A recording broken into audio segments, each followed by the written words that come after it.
For Mike McCallum, there just might be a bright side to a sometimes gloomy picture. Throughout his career, he's longed for the respect and recognition that goes with being champion. But outside Jamaica, he is unknown and misunderstood. I got to fight my way from the bottom to come to the top. It was a rough road, you know. I was concerned at one time not being recognized as most champions are. But I could watch myself growing gradually. Every year, at the end of the year, I'd find myself one step ahead, most of those steps. And I would say to myself, well, Mike, at least you're improving. You are achieving things. But his road to the top wasn't without its chuck holes. Born and raised in Jamaica, a country known more for its picturesque scenery than its history of boxing, McCallum learned his craft at a young age and represented Jamaica in the '76 Olympics. He moved to the States and turned pro in '81. Labeled unmanageable, he tossed managers and trainers as frequently as jabs. And that hurt him when it came to getting the big fight. Earlier on in my career, it was great. It was, as a matter of fact, I fought 11 times in 11 months. So it was very, very, you know, it was brisk, bam, bam, bam at the beginning. But in terms of getting the big fights, the major fights, to let people see and know who Mike McCallum really is, it was very slow. But McCallum persevered, and in 1984, fighting out of the Kronk Gym under Emanuel Stewart, Mike became next in line to fight for either Thomas Hearns or Roberto Duran's title. Because Hearns was also fighting for the Kronk Gym, Stewart assured McCallum he would get his title shot against Duran.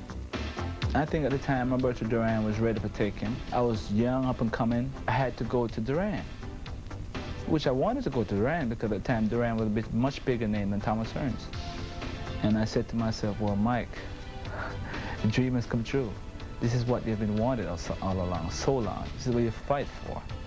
His center stage debut never took place. Emanuel Stewart, realizing a much bigger attraction, ingeniously arranged for Hearns to fight Duran, leaving McCallum in the cold. The only consolation to this was that Duran was forced to relinquish his title to step in with the hitman, making way for McCallum and Irishman Sean Mannion to fight for the vacant title. Emanuel Stewart was now gone, and so was his money. Then, the biggest setback in his life occurred. His common-law wife of 15 years, Yvonne, died unexpectedly while he was in training camp, leaving him alone with a baby and a title to fight for. And she said to me, Mike, you don't have to worry about me. I'm going into the hospital. I'll take care of the sickness, and everything will be okay. I said, well, fine. That's a good move. So she went in the hospital, and she never came back out alive. Yvonne wanted for me so badly for me to win a championship. I feel that at the time she would be there in my present, and she would be my strength and my guide. But all the obstacles against me. And I went in the ring. I prayed very hard before I went in the ring, and I take it very seriously.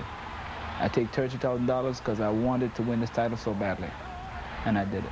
For the winner, by unanimous decision, Mike the Body Snatcher McCallum. It hasn't taken Mike long to realize that notoriety and glitter don't always go hand in hand with winning the title, especially when you fight as many anonymous opponents as he has, in addition to fighting abroad much of the time.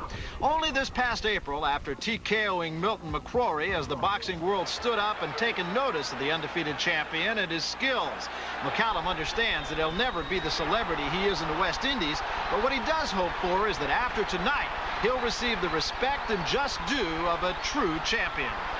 I'm very happy where I'm at right now. Very pleased with my success in my career.